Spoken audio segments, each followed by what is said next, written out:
Iran ನಡುವೆ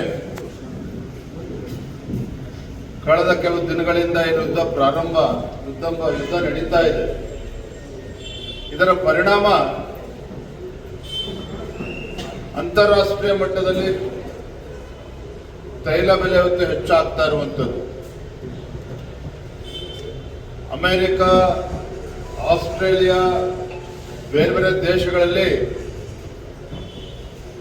petrol ಮತ್ತು diesel ದರ 25% 30-35% ಅಷ್ಟು ಜಾಸ್ತಿ ಆಗಿರುವಂಥದ್ದು. ಆದರೆ ನಮ್ಮ ದೇಶದಲ್ಲಿ ಪ್ರಧಾನಮಂತ್ರಿ ನರೇಂದ್ರ ಮೋದಿಜಿಯವರ ಒಂದು ನಿರ್ಧಾರದಿಂದ ಪೆಟ್ರೋಲ್ ಮೇಲೆ 10 ರೂಪಾಯಿ ಅಬಕಾರಿ ಸುಂಕವನ್ನ, ಎಕ್ಸೈಸ್ ಡ್ಯೂಟಿನ ಕಡಿಮೆ ಮಾಡಿರುವಂಥದ್ದು, ಡೀಸೆಲ್ ಮೇಲೂ ಕೂಡ 10 ರೂಪಾಯಿ ಎಕ್ಸೈಸ್ ಡ್ಯೂಟಿ ಕಡಿಮೆ ಮಾಡಿರುವಂಥದ್ದು. ಅಂದ್ರೆ ಜನರ ಮೇಲೆ ಏನು ಹೊರೆ ಬೀಳಬೇಕಾಗಿತ್ತು ಅದನ್ನ ಕೇಂದ್ರ ಸರ್ಕಾರವೇ ಜವಾಬ್ದಾರಿಯನ್ನು ತೆಗೆದುಕೊಳ್ಳುವುದರ ಮುಖೇನ ನರೇಂದ್ರ ಮೋದಿಜಿಯವರು ಈ ದೇಶದ ಸಾಮಾನ್ಯ ಜನರ ಪರವಾಗಿ ಒಂದು ದೃಢ ನಿರ್ಧಾರವನ್ನ ತೆಗೆದುಕೊಂಡಿದ್ದಾರೆ. ಹಾಗಾಗಿ ಈ ಸಂದರ್ಭದಲ್ಲಿ ರಾಜ್ಯದ ಜನತೆಯ ಪರವಾಗಿ, ದೇಶದ ಜನತೆಯ ಪರವಾಗಿ ಹೆಮ್ಮೆಯ ಪ್ರಧಾನಮಂತ್ರಿ ನರೇಂದ್ರ ಮೋದಿಜಿಯವರಿಗೆ ಹಾಗೂ ಪೆಟ್ರೋಲಿಯಂ ಖಾತೆ ಸಚಿವರಿಗೂ ಕೂಡ ನಾನು ಈ ಸಂದರ್ಭದಲ್ಲಿ ಅಭಿನಂದನೆಯನ್ನ ಸಲ್ಲಿಸೋದಕ್ಕೆ ಇಚ್ಛಪಡ್ತೇನೆ.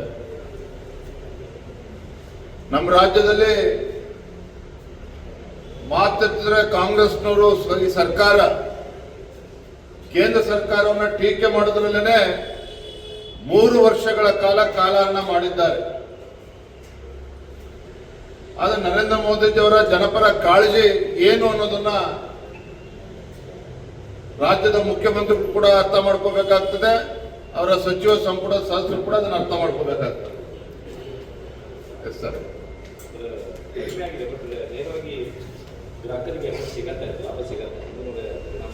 ಅದಕ್ಕೇನು ಹೇಳಿದೆ, ಬೇರೆ ಬೇರೆ ದೇಶಗಳಲ್ಲಿ ಅಮೆರಿಕ ಇರ್ಬೋದು, ಆಸ್ಟ್ರೇಲಿಯಾ ಇರ್ಬೋದು,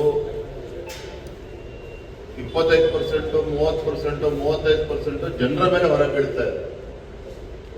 ಅಂದ್ರೆ ಕೇಂದ್ರ ಸರ್ಕಾರದ ನಿರ್ಧಾರದಿಂದ ಅಬಕಾರಿ ಸುಂಕ ಕಡಿಮೆ ಮಾಡಿರೋದ್ರಿಂದ ಬಹುಶಃ ಜಗತ್ತಿನ ಯಾವುದೇ ರಾಷ್ಟ್ರಗಳು ಈ ರೀತಿ ಕಡಿಮೆ ಮಾಡಿರೋದಕ್ಕೆ ಸಾಧ್ಯ ಇಲ್ಲ.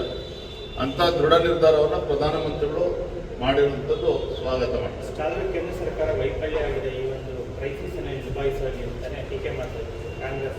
ಒಬ್ಬ ಕಾಂಗ್ರೆಸ್ನವರು ತಮ್ಮ ವೈಫಲ್ಯಗಳನ್ನ ಮುಚ್ಚಿ ಹಾಕೊಳ್ತಕ್ಕಂಥ ಸಲುವಾಗಿ ಬೇರೆಯವ್ರ ಮೇಲೆ ಗೂಬೆ ಕುರ್ಸಕ್ಕಂತ ಒಂದು ಚಟ ಚಾಳೆ ಮುಂಚಿನಿಂದ ಕೂಡ ಬಂದಿದೆ. ಯಾವತ್ತೂ ಕೂಡ ಕೇಂದ್ರ ಸರ್ಕಾರವನ್ನು ದೂರ್ಕೊಂಡೇನೆ ತಮ್ಮ 3 ವರ್ಷ ಅವಧಿಯಲ್ಲಿ ಇವತ್ತು ಮುಖ್ಯಮಂತ್ರಿ ಕೂಡ ಮುಗಿಸ್ತಾ ಇರುವಂಥದ್ದು. ಅದು ಬಿಟ್ರೆ ಏನ್ ಸಾಧನೆ ಮಾಡಿದ್ದಾರೆ ಇವತ್ತು? ಕಳೆದ 3 ವರ್ಷದ ಕಾಂಗ್ರೆಸ್ ಸರ್ಕಾರದ ಸಾಧನೆ ಏನು ಇವತ್ತು ಜನ ಇದನ್ನು ಪ್ರಶ್ನೆ ಮಾಡ್ತಾ ಇದ್ದಾರೆ. ಟಿಕೆಟ್ ವಿಚಾರವಾಗಿ ಬಂಡೆಪ್ರಕಾಶ್ ಅವರು ಪ್ರಶ್ನೆ ಹಾಕಿದ್ರು ಸೆಷನಲ್ಲಿ. ಅದು ಇವಾಗ ಸಾರ್ವಜನಿಕ ವಲಯದಲ್ಲಿ ದೊಡ್ಡ ಮಟ್ಟದಲ್ಲಿ ವ್ಯಾಪಕ ಪಕ್ಷಾತೀತವಾಗಿ ಶಾಸಕರಿಗೆ ಟಿಕೆಟ್ ತರಬೇಕು ಆಗುವಂತಹ.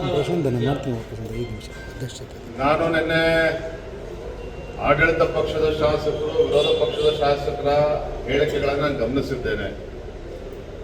ವೈಯಕ್ತಿಕವಾಗಿ ನಾನು ಅದನ್ನು ಒಪ್ಪೋದಿಲ್ಲ, ಅವ್ರ ಹೇಳಿಕೆಗಳನ್ನು. ಇವತ್ತು ರಾಜಕಾರಣಿಗಳು ಅಂತ ಹೇಳಿದ್ರೆ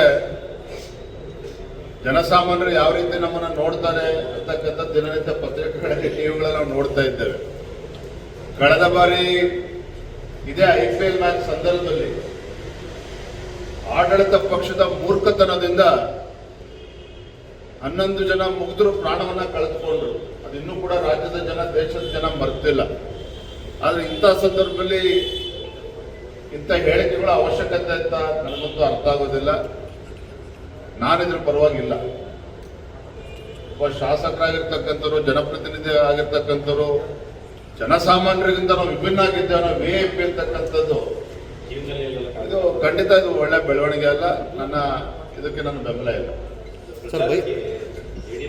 ಇನ್ನಷ್ಟು ಹೆಚ್ಚಿನ ಮಾಹಿತಿಗಾಗಿ ಫಾಲೋ ಮಾಡಿ ಬ್ರಿಗೇಡ್ ನ್ಯೂಸ್ ಕನ್ನಡ.